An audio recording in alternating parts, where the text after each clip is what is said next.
Next up, I'd like to introduce the Secretary of the Pennsylvania Department of Conservation and Natural Resources, Cindy Adams Dunn.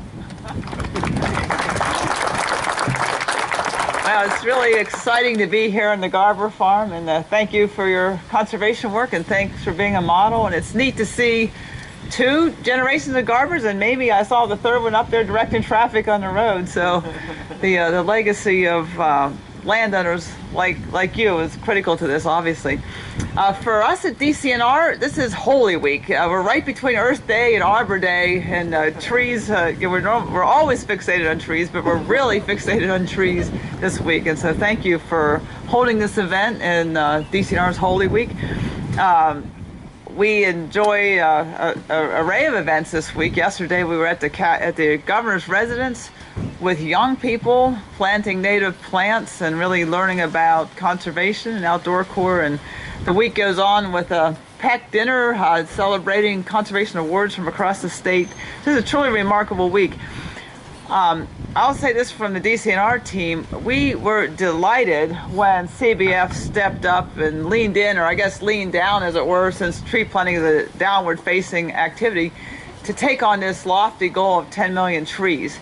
One thing that's been very clear to us, Governor Wolf encourages and convenes his cabinet to work together on issues like the Chesapeake Bay. And part of it that DCNR grabbed and led was the Riparian Forest Buffer Initiative, because of our grounding on land and trees, and because of the effectiveness, as Cosmo mentioned, of riparian buffers on land. They can reduce 65% nitrogen, phosphorus, and sediment, the most effective BMP, most cost-effective BMP out there.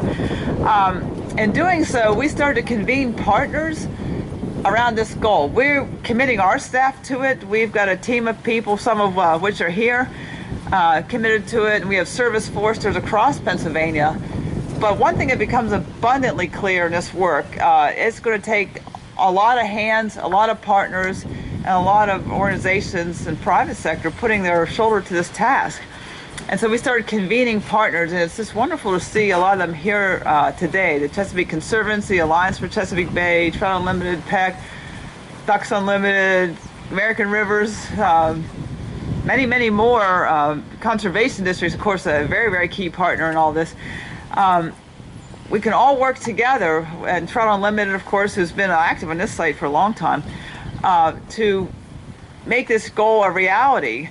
The beauty about the Forest Buffer Initiative, though, is a lot, and I was kidding Will when he walked up that this is not Chesapeake Bay, but it is actually Chesapeake Bay. It's the Bay watershed, even though I was jokingly making sure he didn't launch a sailboat there.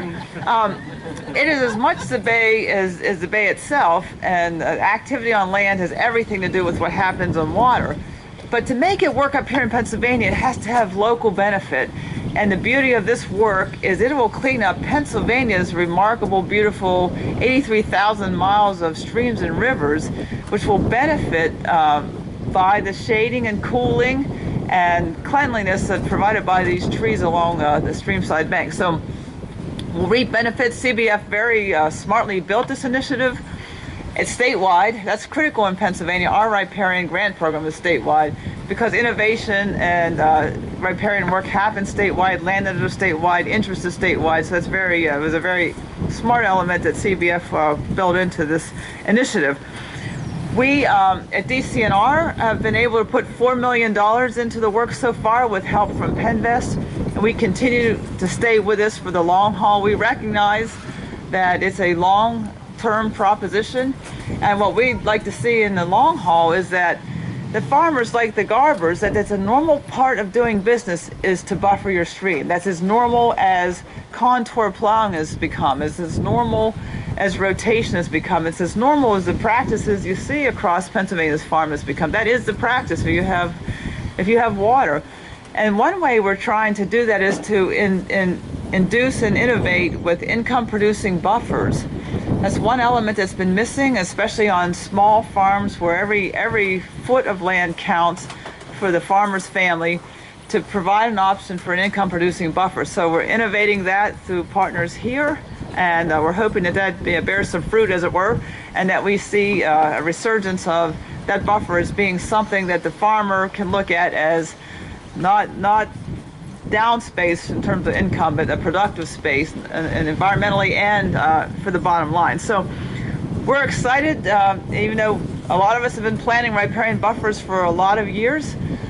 This is a long-term effort, and it's really seen a boost both in terms of the three departments working together, as well as with CBF really stepping up and leaning in. When CBF puts its shoulder to something like this, we're going to see a lot of activity. I really commend you for this investment in Pennsylvania, for stepping in and leaning in the way you are. I know those of us on the governor's cabinet are really appreciative.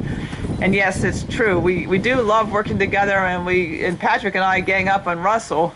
And so I will tell you this though, when you see who's planting the trees, Patrick and I will be off talking. Russell will be down there in the flinging mud. So you can tell who the farmer in the group is, because he'll move some dirt while we're talking. But anyway, thanks again. It's exciting, and we'll be in this together. We'll be gathered, I'm sure, every year, marking progress until it's done. Thank you.